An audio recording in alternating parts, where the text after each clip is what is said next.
In the Saints Row reboot, the major side missions are known as criminal ventures, but Cutting Edge, one of the best missions, isn't illegal in the slightest. The Cutting Edge missions are some of the most low-stress tasks in the game, but they boast excellent rewards. It may not be the most action-packed mission line, but it's well worth it for any player. Criminal ventures in Saints Row are gradually unlocked over the course of the game, but a player needs to buy them and place them on the map before they can actually play the associated missions. The game's criminal ventures range from a harder version of Saints Row's fraud activity to a variety of completely new endeavors. However, while most criminal ventures involve driving, combat, and a time limit, Cutting Edge doesn't feature any of these.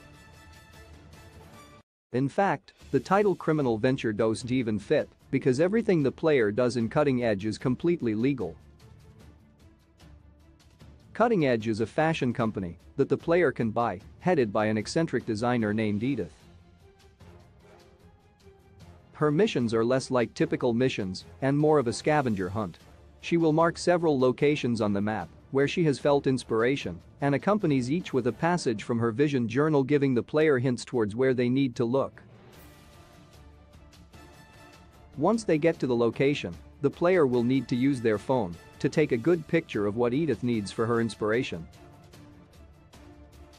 It's probably the simplest way to make fast money in Saints Row, but the end result is quite rewarding. Cutting Edge unlocks some of Saints Row's best fashion options. The rewards for completing Cutting Edge tasks are quite notable. Each time the player unlocks one of Edith's inspirations, they will gain the ability to make their character's clothes out of the corresponding material. Some of these are things that one would expect to be unlockable, such as gold and diamonds. However, there are a lot of more unique materials to unlock as well, such as rusty metal, broken mirrors, and even meat. There are even some moving patterns, like kaleidoscope and ink blot. The new options opened through the Cutting Edge missions improve Saints Row's already extensive character customization, making them worth the effort. There's also something to be said for such a low-key, low-stress activity mixed in with the rest of the dangerous and unscrupulous tasks that make up the rest of the site activities. It's actually quite fitting for the reboot's version of the boss, who is much friendlier and more laid-back than the one from the original timeline.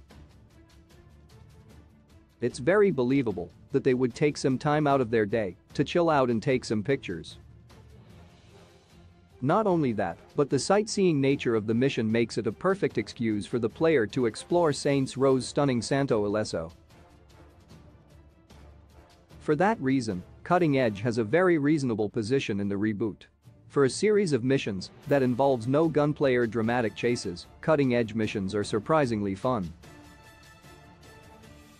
It's a good change of pace from the other missions the boss has to tackle, and the rewards are well worth it. Cutting Edge is not only the most legal source of the Saints' income in Saints Row, but a very worthwhile one as well.